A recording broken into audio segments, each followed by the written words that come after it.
Edad? Numero lang yan. At my age, I've only been getting stronger. You see, I'm built for more. More intensity to stay in shape. More energy for new experiences. More endurance to reach greater heights. And more passion in doing what I love. These days, I live for more. Sante Barley. Mahalagang paalala, ang Santi Barley ay hindi gamot at hindi dapat gamitin panggamot sa anumang uri ng sakit.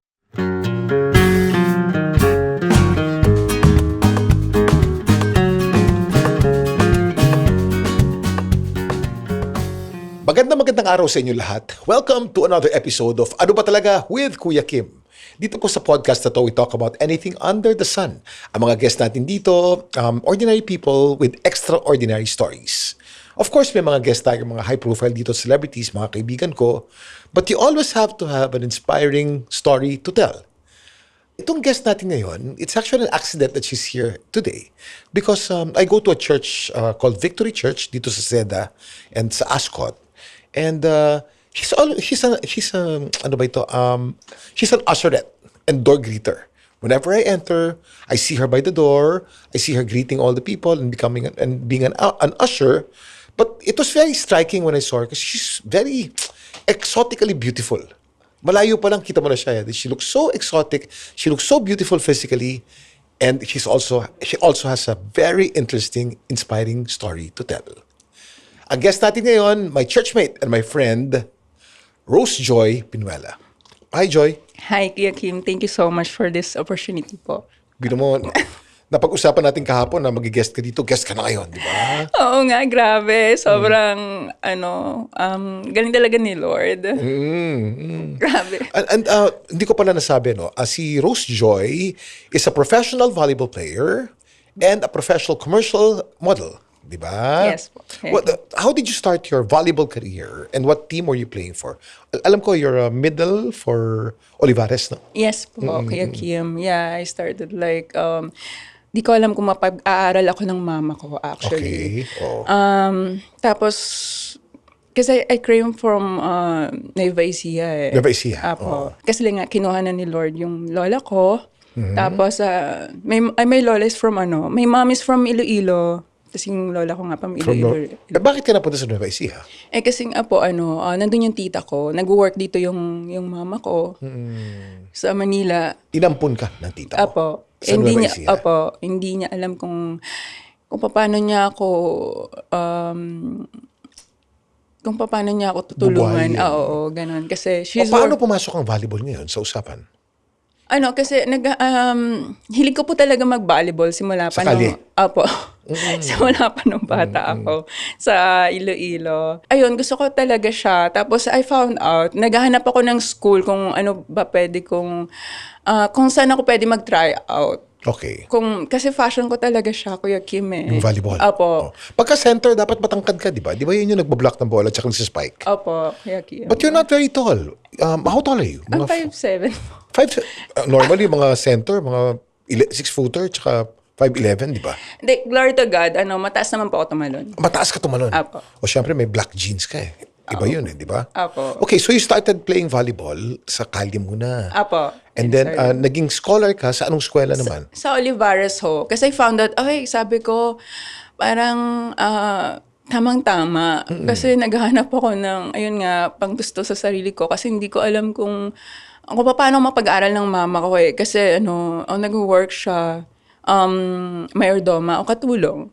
So, eager akong tulungan ko siya. Kasi halos lahat ng kapatid niya, siya na yung tumutulong. Ang nanay mo yung kasambahay. Opo, yung mama ko kasambahay. Okay. And siya yung tumutulong sa mga kapatid niya rin. Imagine mo, 15 sila. So, ayoko maging pabigat sa... Kasambahay, tapos ang sinusuportahan, 15. Oo, kasi... Paano ka na? Kaya po, ayaw nag... Glory to God, meron akong mentality na ayoko nagpapabigat sa mama ko. Kasi nakikita ko yung paghihirap niya. So parang ayun nga.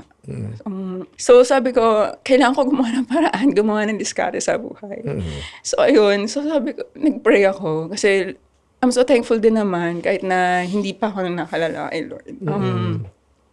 Yung lola ko, pinalaki ako na no matter what, wag akong makamiss sa pag-church ba, pag Sunday. So, ayun, nagdadasal ako, Lord, tulungan niyo naman ako. Hindi ko alam kung ano sa buhay ko. But, yung desire talaga ng heart ko is tulungan yung mama ko. So, siyang iyak sa kahirapan. So, ayun yung mentality ko lagi. So, ayun po. Hanggang sa yun, thank God, nakita ko ngayon Pascal sa Olivares na, this may the tryout of the volleyball. Sabi ko, Lord, thank you. Gagalingan ko na makalibre ako, the full scholar. And nakuha ka namang full scholar. Thank God, yeah. I'm so happy for that kind of opportunity na napag-aaral ko yun, napagtapos ko yung sarili ko. Nakatapos ka ng college ngayon sa Olivares Yeah. because of a full volleyball scholarship. Yes po. Okay. Yeah, I'm so thankful for that. And then lumaban ka in different provinces, no? Yeah. Lumaban kami. And lumaban kami din sa NCAA, mga Lazal, yung mga kalaban namin, and Lyceum, gano'n. Lyceum. Ah, And then, itong look mo, kasi you're half black. apo. And nabasa ko sa, sa CV mo, you're South African. Yes. Paano? Kwento mo sa amin. Yung dad ko kasi, from South Africa. South Africa. Oo. Military siya, sabi ng mama ko. Military. Apo. Sa Clark, sa Subic, sa Pilipinas. Military Dito siya. sa, kasama niya si 1985. That was Marcos daw, sabi. Panahon ng pa ni mama ko. Marcos. Apo. 1985. Apo. Okay. Sabi ng tita ko at saka ng mama ko. And then, ayun, nag-meet sila sa Ortigas daw. Sa Ortigas. Sabi niya. Isang military man at saka mami mo nag-beat sa Ortigas. Okay. And then, Opo. pwede mo hindi kwento to pag nahihiya ka. Okay lang. Pero kung gusto mo ikwento, pwede rin. Okay lang naman. Okay. Kasi, So, nag-meet kayo ng tatay mo at ang nanay mo sa Ortigas. O tapos, tapos ayun na nangyari. Kasi ano daw medyo, na-inlove daw siya. Nagustuhan niya yung beauty ng dad ko. Kasi yung kulay, ganyan, lalo na yung ngipin. So, na-check yung mom ko. Parang naano na rin siya sa work niya kasi parang, what do you call this? she was already kasambahay nung Opo. panahon nito. Okay. Opo. And then nakita niya yung daddy mo. Military man, black. I'm sure maskulado yun, matangkad. Opo. Na-inlove siya. Oo, na-inlove siya. Tapos, ayun na. Nagsama sila sa Ortigas. Pero nung nalaman ng lola ko daw ng nanay ng dad ko, na mahirap lang yung mama ko, ayun, pinaghiwalay sila. Like, ayun nga, tas iba yung attitude na pinapakita ng lola ko sa mama ko. So, So umalis na nagsama sila ng... Sa Ortigas, isang condo siguro sa Ortigas to? Bahay sa Ortigas? bahay daw. Okay. Mayaman daw po sila. Mayaman? So, apo. Oo. Kaso, ayaw lang ng lola ayaw lang ng nanay ng daddy mo. ng daddy ko sa mama ko. Ano nangyari sa mami mo ngayon? So, naputo lang relationship nila. Yes po, kinuha ko ng mama ko. Pero nabuntis na siya at nanganak. Yes po, nanganak na po Nanganak yung na. mama ko. Are you the only child of your mom and dad? Yes po, I'm the only child. Okay. Babalikan natin yung daddy mo mamaya, ha? Punta naman tayo sa modeling career. Alam mo, because nga, kahapon lang natin na pag-usapan to eh. So I did some Yeah. research, tinignan ko yung mga, ginugal kita. Ang gaganda ng mga pictures mo. You're professional and commercial model. Yeah, glory to God. Paano ka naman na-discover dito sa modeling mo? Mahilig po kasi ako magpa-mani pedi Mani-pedi?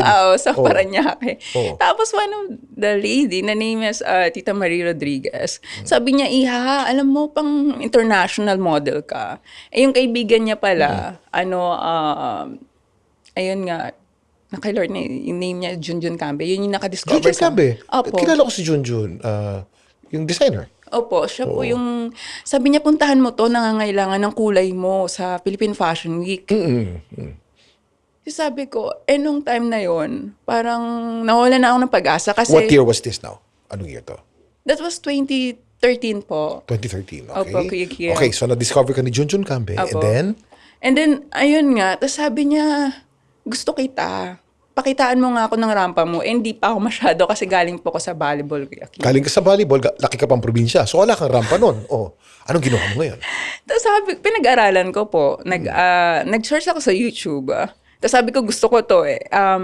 Iniwanan ko yung pagbabalibol ko. Parang gusto ko rin. Kasi, iniidolo ko rin si Tyra Banks po kayo. Oo naman, oo. Tapos, Actually, ayun. may pagka-Tyra Banks ang dating mo, ha? Parang mini version ni Tyra Banks. Patangkad si Tyra, eh. Parang 5'11 yata yun, di ba? Yeah, I think so. Something like that. Anyway, and then.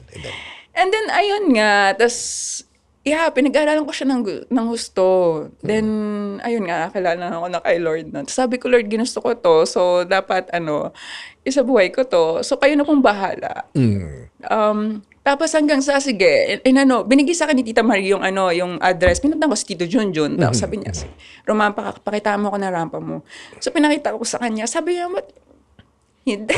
Hindi, pangit. Sabi ni Junjun, di ka pala marunong. Kamukha mo nga sa Tyra Banks, di ka naman marunong rumampa. Oh. Tapos sabi niya, gusto kita, sige bumalik ka ha. Tapos bumalik po ako. Okay. Pinuntahan ko ulit yung Tapos tinrain niya po ako. Pinagtiyagaan niya po ako. Oo. And then, so natuto ka na rumampa ngayon. Opo, natutunan ako. Anong pinaka-biggest break mo sa professional modeling? Ano ka pa nito? Hindi ka pa commercial model nito. You were a ramp model. Opo. O anong biggest break mo sa ramp modeling? Kasi before, sobrang famous yung Philippine Fashion Week. Hanggang ngayon? Oo, di ba? Opo. Ayun po, sobrang di ko alam na sobrang doon po pala ako para rampay ni Tito Junjun, ganyan. Una, free lang ako hanggang sa pinakilala niya po ako sa mga famous na designer, ganyan. Sila Cherry Berry, ganon. And mga famous na director, si Direk Kata, sila Direk Raymond Villanueva, yun. Hanggang sa, glory to God, napunta na po ako sa, after that, one of my friend, introduce ako sa Mercator Models po. Nag-agency ho ako. So pumasok ka kay Jonas sa Mercator? Apo. Pumasok Is he ho. still your manager now? Hanggang ngayon? Si Jonas? Ay. Sort of. Di ba Mercator kay Jonas yan? Di ba? Opo, ho ako sa kanya nila. That was 2015 ho. 2015. Oo, nag-sign po ako sa kanila. Doon po ako nagkaroon ng break ng mga commercial. Commercials na? Yes mo. Anong biggest commercial mo noong 2015? Marami pa. Like, nag-start, like the McDonald's. McDonald's? Yeah, the McDonald's. Tapos like, RC Cola. Like that. Puro, kaya yan gigil yan ang agency niyan Yun yung mga weird na commercial, di ba? Ano yung commercial mo sa RC Cola? Yan yung naalala ko. Basta puro weird yan na mas napanoorin No, I just drink the cola. Opo. Yeah. And with the artista, ganyan. And mga Max Restaurant po. Max Restaurant? Yes po. International naman po siya. And marami po. Mga Colgate, ganyan. And then up to now, you're still a commercial ramp model? Yes po. Kaya. Galing. So Yeah, is it a good living? Magandang kita naman? Okay? Okay naman, glory to God. Kasi like, here sa Philippines, bibihira po yung black. Yes po. Yung Kasi pagiging the black first po.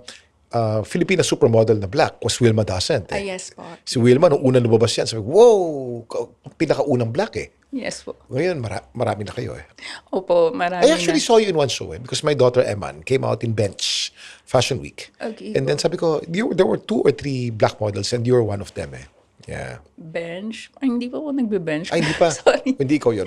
Hindi pa ako yun. Hindi nga Hindi ako ko yun. yun. Opo. But, okay. So, yan. A commercial model ka. But growing up black in the Philippines, wasn't it difficult? Because I remember, during my time, growing up in the 70s and 80s, pag black ang color mo, you get discriminated, you get bullied. Super, Kuya Kim. Were you bullied? Sobra. Lalo na yung nung hindi pa ako model. How was it growing up? Nung hindi ka pa sikat, having your skin color? Ang dami kong na pagdaanan na hindi maganda Kasi, binabato ako. Binabato ka? Oo, nasusugatan ako. Uwi ako. Minsan, may dugo yung... Kaya, yung noo ko, sabi na lang ng lola ko, nangyari sa'yo. Alam mo yun, di ba? Tapos, meron pang time na sinasabihan ako putok ako sa buho. Kasi nga, hindi ko kailan yung dad ko Putok sa buho. Ibig sabihin, parang sumulpot ka lang, singaw ka lang, parang gano'n. Yeah. Ang dami, like mga discrimination na wala kang marating sa buhay. Pero, I'm so happy and thankful na nalagpas ko yun. Siguro. Yeah, I'm so thankful lang kasi na hindi ako bayaan ni God. Nandun pa rin yung tumaban ka lang, Rochoy, kaya mo yan. So, may purpose si Lord sa buhay mo. Actually, until now naman, meron pa rin may bully, pero Lord, nakakilala na ako kay Lord, so I don't mind. Kasi I know anak ako ng Diyos. During the time that you were being bullied, did you know Jesus Christ already? Hindi. Hindi pa masyado. Hindi. Kasi, lagi lang ako ang binibigyan ng ng boost ng moral ng lola ko. Na hayaan mo lang sila palangga. Kasi palangga yung tawag sa akin ng lola ko. Na inggit lang sila sa'yo, maganda ka. Hayaan mo sila. Ayun. Can you say that you're totally healed already dito sa bullying na pinagdaanan mo? Because like, yeah, I mean, we're not perfect. Like, I know yeah, that you're still very emotional when you talk about it.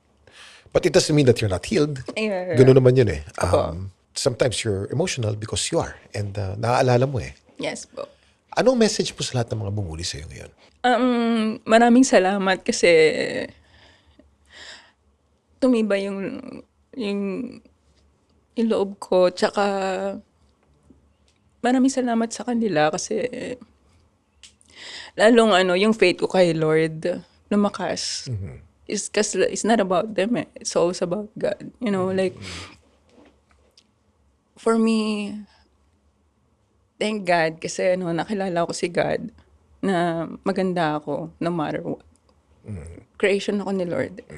So, I forgive them all. Although kahit hanggang ngayon meron pa, but I always pray for them and I forgive them. Alam niyo, marami nagtatanong sa akin, ano bang sikreto ko for my fitness at my age? I'm almost 59 years old.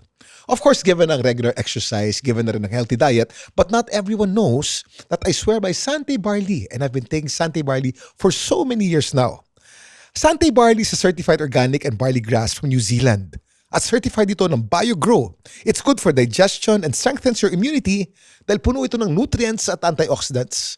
That's why I live for more with Sante Barley. When this interview started, you mentioned the Lord so many times. It's very obvious that you're filled with the Lord. How did you discover the Lord? Paano mo siya nakilala? Sa best friend ko. I'm so thankful sa kanya na kasi sobrang sabi niya, you're so beautiful. Alam mo, wag mo pansinin yung mga tao, naiinggit lang sila sa'yo. So sinabi niya ako sa Victory Church. Tapos like, sabi ko, ano meron ba sa kanila? Tapos like, sabi ko, sige, sasama ako sa'yo one time. That was like 2017 po. Sa Parañaque. Sa Festival Mall. So, ayun po. Hanggang sa, wow, ito pala yung feeling pagka Anong nakita mo doon sa Festival Mall, sa Victory Festival Mall, that made you say na, ayun, ito na. Anong nakita mo? Yung yung welcome ng tao, yung, alam mo yun, like, sabi ko, ay, wow, the joy na, alam mo yun, welcoming sila, yung acceptance nila sa akin, walang, like, discrimination doon, tsaka yung, iba yung feeling nung pumunta po ako doon. Yung community. Yeah, yung community nila. Oo. Like, kung ano ka man or what, like, pantay-pantay yung, nandun yung love. Okay, malaking impact sa yung community. Ano ang naging impact sa iyo personally ni Jesus Christ? How did you change and how did he speak to you when he first met you? Or when you first met him? Okay. Ano sabi niya? Anak. Kasi I'm longing for a father and yung mom ko malayo sa akin.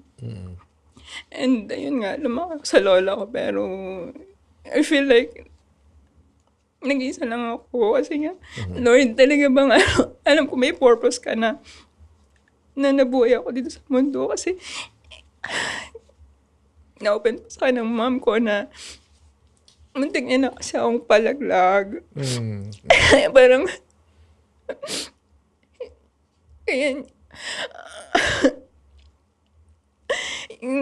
yung words ni Lord, anak, I'm here. Magkabumitaw, kumapit ka lang. Kasi like, how many times in my mind na mag-quit, pero thank God, I never gave up because andyan siya to guide. Kasi like, kasi even yung kapatid niya, binubuli din ako Kapatid ng ng mom ko. mom mo? Oo, so parang, or I mean yung asawa ng kapatid niya, so parang like, come on. Sa province po kasi yun, so ano. So parang, ano ba, do I belong here in the Philippines or what? Kaya parang, ayun po, kapit lang talaga ako sa Diyos. Basta sabi mo ba na at your lowest, you felt His presence, Jesus' presence? Yes. How did you feel Him? Paano? When you pray to Him? Kaya, when Anong sinasabi niya whenever you pray to Him? I always like pray to Him. Just trust me, anak. Huwag kang bumitiw. May purpose ang lahat ng paghihirap mo. May purpose ang lahat sa nangyayari sa buhay mo. So, ano lang, cheer up. Cheer up. Yeah, just never give up. And always like, focus ka lang sa Kanya. Trust Him. Basta gumawa ka lang. And do good. I'm sorry that you're getting emotional in the podcast. Again, if there's anything that you're very uneasy about sharing, you don't have to naman. Yeah. What is the happiest moment that you felt since you accepted Jesus Christ? Iba yung feeling. Iba yung feeling pag kay Lord ka. Like, the joy, the forgiveness, you know. Tsaka tinuruan niya ako yung sobrang humility po talaga. Humility. That's a very important. And yeah, because like, my name is Rose Joy po, so dapat nag-reflection sa akin. Nag-reflection sa akin. So, ayun nga. Sobrang, when you actually ask me about this, sobrang, nanginginig ako, gagawin ko po ba to or what? But sabi ko, sige, yeah, I would love to. Kasi like, yun nga, and sa father ko rin po kasi, gusto ko siyang makita. You never met your dad growing up? Baby ka pa Never nung po. wala siya. May idea ka ba kung nasaan siya ngayon? Actually, pag-usapan namin ni Joy kahapon, sabi niya, I want to reach out to my dad. I want to find him. Yes po. I just want to know who he is and just malaman, sabi mo, malaman mo lang. Ayos ka na eh. Opo. Wala ka namang kailangan sa kanya, hindi ba? Wala naman po. Would you know his real name? My mom told me, Michael Aruba. Aruba. Apo. A-R-U-V-A o Aruba? Aruba, yes po. V-A, Victory. O boy. Boy po. Boy, Aruba. Apo. Michael Aruba. And nasaan daw nakatira si Michael Aruba ngayon? Nasa Amerika? O nasa South Africa? Wala pong sinabi yung mama ko. Kasi militar siya, so may mga papers sila. Sa galit niya, sinunog niya po. Sinunog niya. Apo, sinunog niya. Kaya ayun. Yan. So, marami tayong following kasi from all over the world eh. Oh. Oo, marami tayong mga OFW. Marami tayong mga, nakikita ko yung mga comments nila eh. We have followers from Italy, we have followers from the US, we have followers from the Middle East. Apo. So sa lahat ng mga followers natin all over the world, si Joy kasi is looking for her dad. Ang pangalan po ng daddy niya ay Michael Aruba. He's a former military man based in the Philippines that is somewhere else in the world now. Kung kilala po ninyo ito, just put it on the comment section and it might be of help to Joy para makilala po niya ang tatay niya. And Michael, if ever this podcast gets to you, Joy needs nothing from you. Yeah. She just wants to meet you. So she is feeling complete. Para makumpleto ka, di ba? Yes po, Kuya Kim. Like what I said, like kahit picture, I'm okay with that. Kahit picture lang? Yes po, okay na ako doon. Like, kasi iba yung feeling na, ito pala yung dad ko. Parang, alam mo yun, okay na po ako doon. Masaya ka na. Super. Kasi parang I feel complete. Although, thank God, complete na kay Lord. Pero iba pa rin pag nakita mo yung biological father mo, Kuya Kim. I feel like, wow, ito pala yung daddy ko. Basta sabi mo na yung relationship with Jesus Christ fills up your need for a father. Yes po, Kuya Kim. Oo. Yeah, super. Kasi siya lahat, yung best friend ko and everything. Yeah. Kinuwento mo sa akin dati that yung sexual preference mo nagbago? Yes. Ikwento mo ngayon. Intriguing ha? So before you found Jesus Christ, what was your sexual preference? Ano lang po yun actually, joke ng kaibigan, mga teammate ko, like, I'm a bisexual, like, as in, tibo, volleyball. lesbian, oo, because of the, pero, hindi sa loob ko talaga ayoko. Kasi like, it's a no eh. Pero syempre, joke ng kaibigan, try mo lang. Nasubukan mo. Oo. Nasubukan ko siya, pero... Nagkaroon ka ba ng long-term girlfriend? Opo, nagkaroon. Kasi ginasusan. Sorry. Tsaka, ayun nga, parang nagkaroon din ng time na binahay na ako ng babae, which is wrong. Hindi alam na mama. Kasi ngayon, no, parang I'm looking for care, ganyan. Yeah, at nahanap mo ron. Oh, which is wrong. Which is wrong. Why do you say it's wrong? What happened? Hindi kasi, parang I realize like ang babae para lang sa lalaki. Then, ayun nga, ang lalaki para lang sa babae. So, hindi naman ako agad sa same-sex one. But, nangusap lang talaga sa akin si Lord na ayun. Then, doon ko po iniwanan yung pagbabalibol. Kasi doon yung nagkukos siya. Kaya sabi ko, I offer this to you, God. Doon na po nag-start yung, after that, may nagkaroon na, yun nga, big break si Lord na yung pagiging model ko nga po. Doon ako nag-start. I started like 27 years old, Kuya Kim. Yeah. And how old are you now? You're 35. Ano ba? No, glory to God. I'm 40 years older. You're 40 already. Hindi halata, Hindi halata. Opo, siguro minold ako ni Lord because our body's a temple of God. So we need to love and take good care of it. Of course. And it was paid for with a great price. Yes By po. his blood on the cross, no? Yes po. Yeah. Do you have a boyfriend now? Wala, naghahanap ako. Naghahanap. O ito po, si Joy, bukod sa tatay, ang hinahanap po niya boyfriend. But you need a godly man. Dapat, Yes po. Prepare ka, no? Foreigner ka. Na I'm into foreign kasi siguro may because blood. you're half foreign eh. Yes po. Kaya ganun po. And yeah, thankful for that. I'm so thankful for it na ayun nga, nakakilala ko kay God. God give me wisdom about it. So ayun po. Thank you for opening up something very sensitive to me and to my audience. Salamat. Maraming salamat for being vulnerable also. I felt your emotion, especially longing for a dad, no? Yes. Joaquin. Yeah, it's my pleasure po, Kuya P. And thank you so much for this opportunity po. Again, nothing's an accident. We saw each other yesterday for today. And I'm sure maraming may inspire dito sa usapan natin. How do you keep fit, Joy? Ang ganda ng ang ganda ng mga muscle mo. Anong Glory to God. What do? You lift weights?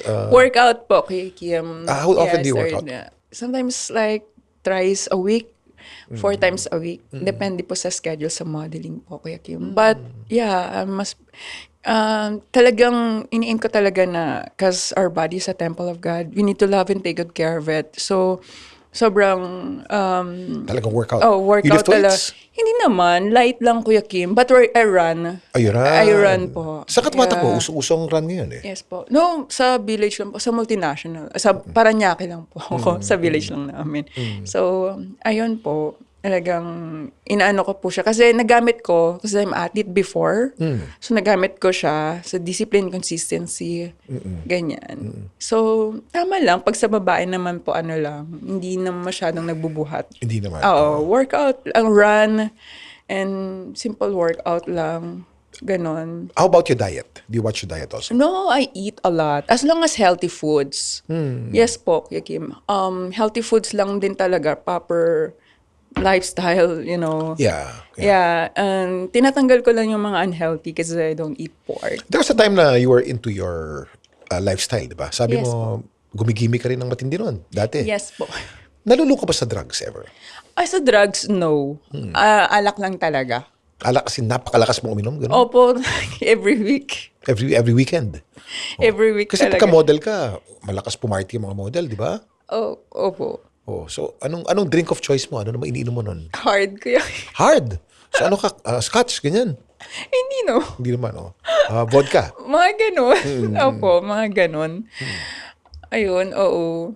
Pero Tinigil mo rin yan. tinigil ko lahat. Pati yung wine, grabe yun. As in, tinigil ko nung nakakalala na kay God. Lord. Oo, kay Lord. Oh. Well, sinabi naman ni Lord sa atin na pwede ka uminom, hindi ka pwede malasing. Totoo po. Kasi even si Jesus Christ, uminom yan eh. Remember his very first miracle was the miracle in Cana. Apo. The water turning into wine. Apo. Pero never sinabi sa Bible na si Jesus Christ nalasing. Uminom siya, Even sa Last Supper, blood, di ba? Ang blood niya is wine, di ba? Apo. The body and blood of Christ. It's okay to drink, but it's not okay to get drunk. Totoo, Kuya King. I agree. But if alcohol does something to you, meaning nagbabago ang personality mo, kahit na meron kasing tao na isang patak lang ng alak, nagbabago eh. Totoo. Then you stay away from it. Di ba? Super, oo.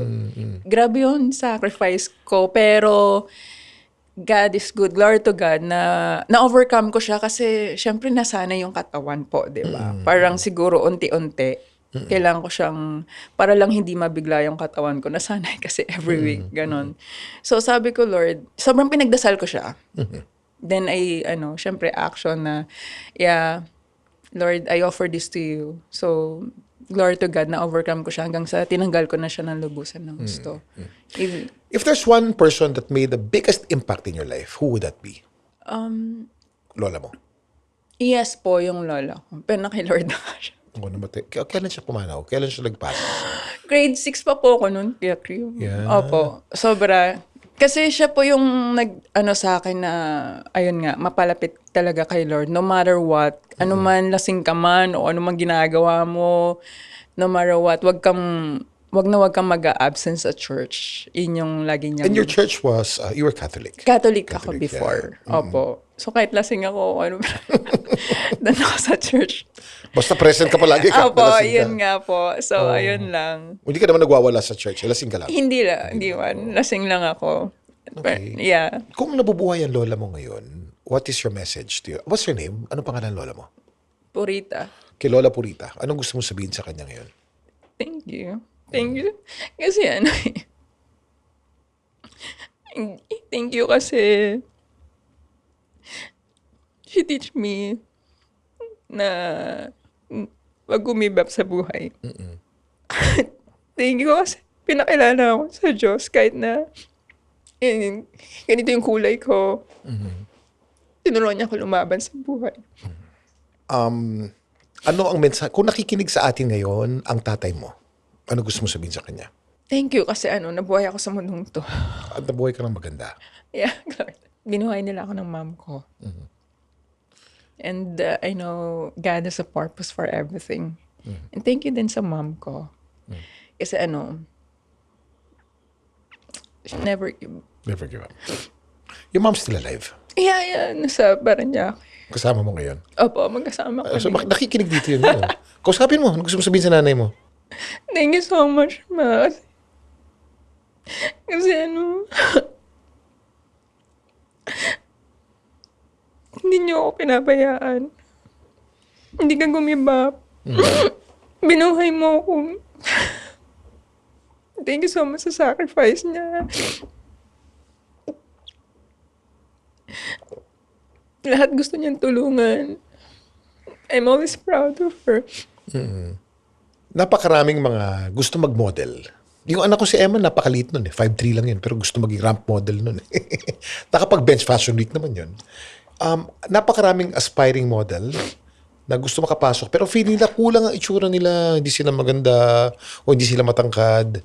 Ano ang payo mo sa kanila? Confidence lang talaga. Like, kung ano man yung gusto mo, just never give up. Just go for it. Huwag kang matakot. Kasama natin ang Diyos. So, offer mo lahat sa Kanya.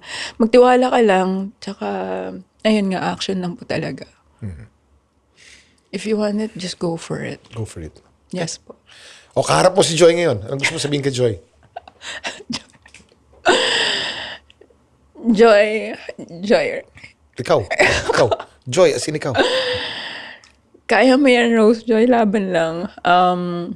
Kahit ano man yung pagdadaanan mo, kaya mo yan kasi kasama mo ang Diyos. Yan. Joy, maraming salamat ha. Again, ang pagkikita natin kahapon is not an accident. And you're in this podcast for God's reason as well. So thank you very much. Thank you for being vulnerable, for opening up. Thank you for being emotional as well. Naiyak din ako sa iyo eh. But again, for good purpose. Thank you. Thank you so much po. And I'll see you on Sunday. Yes, you said it. Thank you so much po. Appreciate it. Isang episode na naman ng Ano Ba Talaga with Kuya Kim. If you like this episode, just press the notification bell so you know when we upload new episodes. But we upload new episodes Wednesdays at 5 o'clock p.m. And if you really like this, may 5 stars dyan. Press the 5th star para maganda po ang rating natin. Thank you for watching and thank you for listening. I'll see you again next week.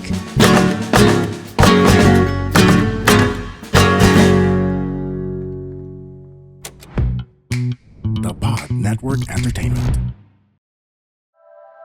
The opinions of podcast creators, hosts, and guests are not necessarily reflective of the official stance of the Pod Network Entertainment, its hosts, or other network programs. The content created by the people behind the podcast is personal and not meant to harm any religion, ethnicity, group, organization, company, or individual.